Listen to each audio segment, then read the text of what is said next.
Hi there, and welcome to the fourth video in the All Saints Atlanta Virtual Choir Production Process tutorial. In this video, we're going to be talking about audio repair and prepping audio for editing in Melodyne Studio. So, I've already gotten everything aligned. I've soloed my most accurate singer with the click-on and soloed each singer with that main singer and aligned them all as best as possible. Again, you're looking for global alignment, not note-by-note alignment, right? Next, I'm going to set my cycle range to a little bit of silence before where the first singer's entrance is at. So let me get that cycle range set, and then I'm going to mute using the M button up here, the backing track. What this should leave me with is just the room noise that the singers recorded before they came in. And now I'm actually going to turn off the click for this next part. And I want to try and find a little bit of silence that doesn't have any extra noise in it. So you notice there's some like mouth clicks going on in here. I'm going to scrub back a little bit and then shrink this window. That's pretty good. I might be missing somebody's though. So if somebody didn't start the recording until like right before they came in on Soundtrap, you may not have anything if you back up too far. I'll definitely wouldn't have anything here because that's before the start of the audio files. So let me move it this way a little. No, got some mouth noises going on. Nope, some more there. Might have to settle for right here. That's a sniff. Nope. Well, I had a good spot. That's probably good. We'll see if that works. I might have to jump a little bit later to catch a couple people. That's okay. Now, I've got my cycle range set to a good bit of silence here. I'm going to hit X. X is going to open up my mixer view again. Now, I'm going to click my first singer's track just by clicking on the title down here. Hold Shift, click my last singer's track to select them all. And then I'm going to look for this row here titled Audio FX. In this row, I'm going to insert some RX8 Spectral Denoise, and I don't need to click stereo or dual mono. I'm just going to click the title, and it's going to apply it. It'll do a little rainbow wheel for a second here while it figures out what it's doing. And once it has done that, you'll see that Spectral Denoise is applied to all of them, and then it'll automatically open whichever channel you applied it to. So I applied it to this first channel because I'm going to go over from left to right. So I always try and start on the leftmost singer, which is going to be the top one that you aligned everybody to usually anyway. And now, I'm going to set, on this RX8 Spectral Denoise, I'm going to set my reduction to probably about 16-ish, somewhere between 16 and 17. And then I'm going to reduce the threshold to like minus 1.5, maybe minus 2, somewhere in there. I'm more or less just eyeballing this. There's not perfect formula here.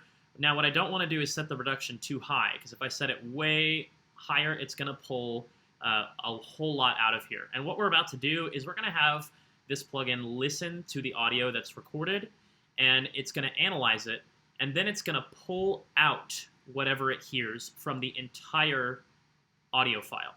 So we're going to isolate any room noise that might be going on, like hissing, or I've had to pull out lawnmowers before, stuff like that, or a laundry machine going in the background, and this will get rid of it. So the way that I do this, click the Learn button, so that should be blue, and then I'm going to hit spacebar, and I've already got the cycle range set here, so it's going to loop this bit of silence over and over again. And you notice once that starts, it gives you this readout of the sound profile for that track. So this is just Caroline's sound profile. Now I want to apply this to everybody. I'm going to leave it looping over and over again. I'm going to click Copy. Once Paste lights up, that means I have something that I can paste onto this plugin. So now I'm ready to get rid of this. The fastest way to go about doing this is to go from left to right straight across. And I'm going to hit Command W. That's going to close this window. And then I'm going to just click the center of this plugin right here. That's the power button. This is to change what plugin it is. The center will allow me to change the settings. So I'll go to the next one, and then I'll do Command V. You'll notice learn automatically comes on, and it'll automatically adapt to the next sound profile. It'll paste the same reduction value and the same threshold.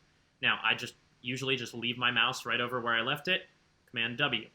And you're just going to move across, Command V, Command W, Command V, Command W, and it goes pretty quick once you get it. So, moving on next one, Command V, Command W. Now, for only 11 singers, this goes pretty quick, but if you got a group of like 60, using these hotkeys saves a lot of time so that I'm not going click, move up to paste, X, click. It's, you know, it's way faster to do this. So Command W, or Command V, sorry, Command W, next, Command V, Command W. I also don't have to think about, okay, which one have I done already? I can just click across. Command V, Command W, click, Command V, Command W. Now, I'm going to hit spacebar a few times just to let it play a couple times, and that should clear the learn button off. If you don't do that and you just jump to somewhere else while it's still playing, it'll start learning whatever is playing, and if they're singing in that next spot that you jump to, it will pull out however much of the singing it picks up, and then those pitches will be close to inaudible in their track after it renders. So you don't want that to happen. Now, just to make sure it's working, I'm going to click on the cycle right here, cycler, it'll turn it off.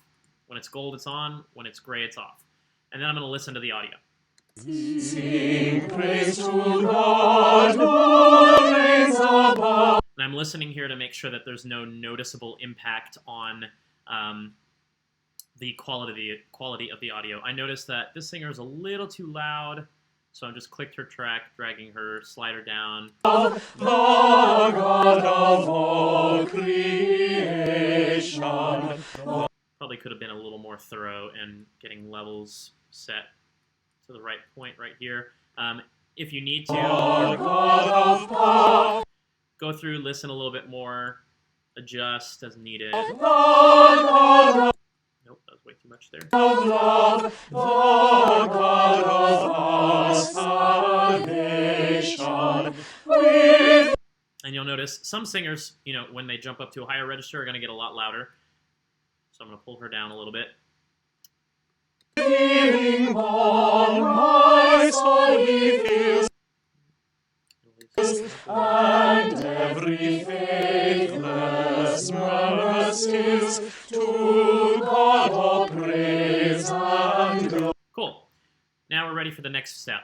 Now I'm going to look for what looks like the loudest point in the song. That's probably about right here. I'm visually just seeing the size of these waveforms in here.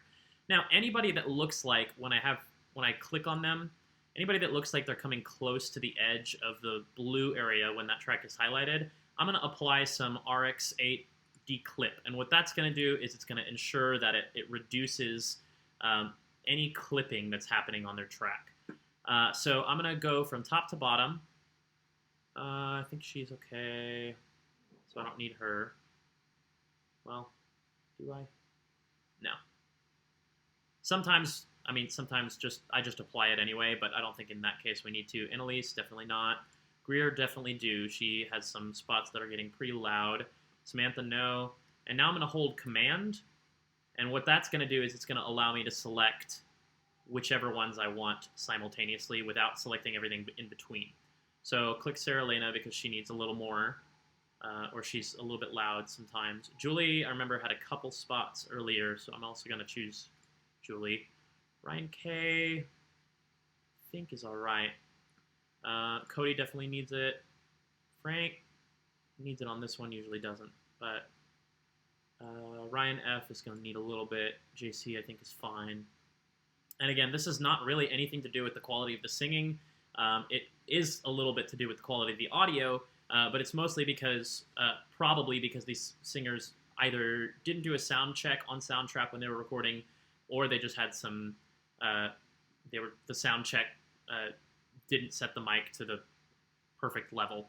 And that's okay. That's why we're taking the time to do this step right now. Now, you'll see if I hit X and open the mixer back up, those channel strips will be highlighted. I'm going to click on the leftmost one. I'm going to add, underneath Spectral Denoise, I'm going to add an RX declip. And I did that just by hovering over the blank space underneath, click, spectral declip, just click on it. That's going to apply spectral declip to each of the channels that I have selected right now. So it's only going to apply it to those singers. Again, I could go through and add it individually to each one, but that's going to take more time. Now you'll notice that there's a quality setting here. I don't really usually bother with setting it to high unless it's like a soloist or something. You're not going to hear that much of a noticeable difference, even in a group as small as 12. Now I just set the blanket threshold to -3. You can do that just by clicking in threshold, typing 3, enter. It'll automatically go to -3. It won't go to above 0 because that defeats the purpose of declip. Then Command W to close it. Click the next one, 3, enter. Command W, next one, 3, enter. Command W, next one, 3, enter. So on and so forth until we move through all of the ones that are highlighted and have RX8 declip. Once I do that, hit spacebar, make sure nothing sounds off. Gonna have to fix that entrance there. That's okay. All right, now I am ready to get my audio printed and ready for Melodyne. Or almost, actually. I forgot one step. I'm going to move my playhead to before the singers come in, and what I'm going to do, now that I've used the silence to set my RX8 Spectral Denoise, I'm going to trim off most of the silence out of the entire hymn. So, again, drag a box to select everybody, move my playhead probably about a bar before they enter or something like that. You need a little bit of space, and you don't want to cut out that breath, otherwise it sounds really unnatural. So I leave a healthy amount of space. You can always trim more off later. And then Command T will trim right at where your playhead is. You notice it splits it. So now I just need to highlight everybody here, delete, and they're gone. Now, verse 2 of this hymn happens to be treble only. So I'm going to cut out the silence in between here for the tenors and basses. Otherwise, you might hear some coughing or room noise or whatever. So I'm going to go, actually, I think about right here. After releases, you don't usually need as much time of silence there because there's not a breath to accommodate for. So probably about right there will work. Drag a box, highlight all the tenors and basses, Command T, move over to the right. Click here, a little more than that. Add another 2 beats in there. Command T, because it was already highlighted, and that split it. Now, if I highlight all of these, you'll notice I'm just getting that silence in there. Delete, it's gone. All right, here's where things get a little bit tricky at the end. Sometimes singers don't leave enough silence after they stop singing. Also, sometimes they don't sing to the actual cutoff that's supposed to be there. So usually I just kind of go about a beat past this final release, select everybody, Command T. It'll get a little bit of silence. Actually, I think that was a teeny bit too much. I'm gonna, oops, undo that. Did that? No. Redo. Let me move my playhead a little bit more. Sometimes you can get it to go at the half beat. That's not a big deal. Let me click, drag again, Command T. Notice these are still highlighted, so if I hit delete, it'll just get rid of those. Now, I'm going to look, visually I can see Greer's got probably a little click going on right here. So, yep, there's a little click and you saw her audio or her level jump up. See that little blip right there? I'm going to get rid of that because I don't want that in there. And then I'm going to trim just a teeny bit off of Ryan F. I can drag his release to be a little bit later anyway, and I don't want to pick up any keyboard clicks when they cut off. So this just gets rid of that to begin with. Now, I'm going to apply some blanket fades to all of this audio, the start and the end of each snippet, so that if there is still any residual silence, noise in the silence from the room, it'll fade it in and out rather than actually having it start right away abruptly. So it'll be less noticeable. So I'm going to select all of the singers, click and drag all the way across because I chopped some stuff out of the middle. Once I got that last section, I'm good. And now I'm going to set up here on the top my secondary tool to the fade tool. And what this does, if I hold command, it'll activate my secondary tool. So you see the mouse changes to that little fade icon. And now I'm going to go get just as close to the edge as I can to where it's not that bracket anymore and it's the fade thing. You could zoom in if you wanted to get a little bit closer, but not a big deal. And now once it does that thing where it's dragging a box, I know it's starting that fade process. So now it'll apply a fade of that exact same duration to every single track that I have selected at the end. And you'll notice it also did it to the end right here. Now the reason it looks different is because the tempi are different. I just applied it to the really slow tempo. So actually, it might be more advantageous to apply it in the faster section. Let me undo that. If I apply it right here, get as close as I can, the fade at the end, you'll notice, will be a lot quicker. You could barely even see it now. Yeah, there it is. It's much quicker, which honestly is better. That way we don't accidentally cut something off, but we still get the effect of that fade. Now I'm going to do the same thing here at the beginning. Click, drag, and I'm holding command while I'm clicking for all of this. Fades are applied. Now we are good to print. We're trimmed. I think we are ready to go.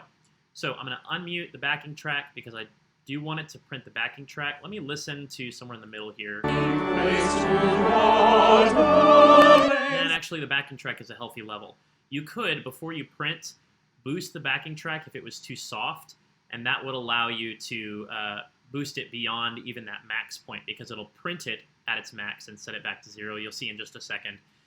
All the volume sliders, it's going to apply wherever I set it to and re-render the audio with that applied. It's also going to apply any effects that I've enabled and print the audio with those effects in there when I do this. So,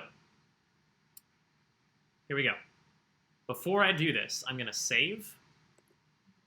And this is the point where I need to create a new version of this project because if something goes wrong in this step, I need to be able to revert back to this version right here. So I'm going to hit Command, Shift, S, and it'll automatically go to this folder again. I just hit the right arrow, go back 1, backspace, 2. So now I'm changing it to name of the song, parentheses, 2. Hit Enter, it'll save. Now it says name of the song 2, we are good to go. Click into blank space just to deselect. You don't necessarily have to do that, but it just makes me feel better about what I'm about to do. File, I'm going to go down to Bounce, and then I'm going to select and replace all tracks. And what this is going to do, it'll open up this pop-up. I don't want to bypass effects, obviously, because that's going to not print the effects that I've applied of Spectral, Denoise, and RX8, or RX8 Declip and Spectral Denoise. If I bypassed those, I would not be able to enable Melodyne in the ARA version, which we'll talk about in the next video.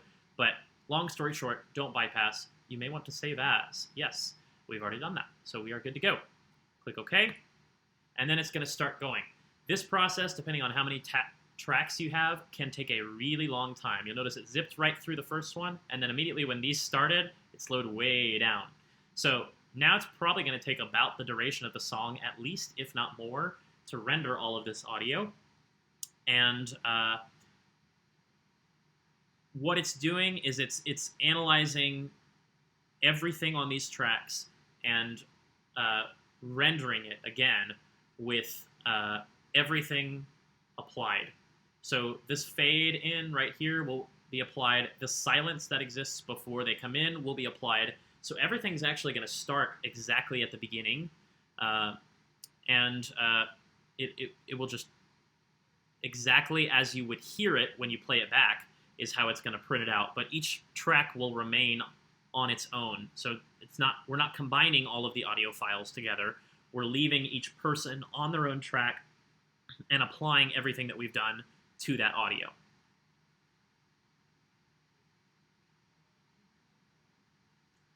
And the same thing's going to happen here where there's silence, right? It'll fade out, and then it'll say that there's audio going on here, but there won't actually be anything there because we've cut it out and we've applied those fades.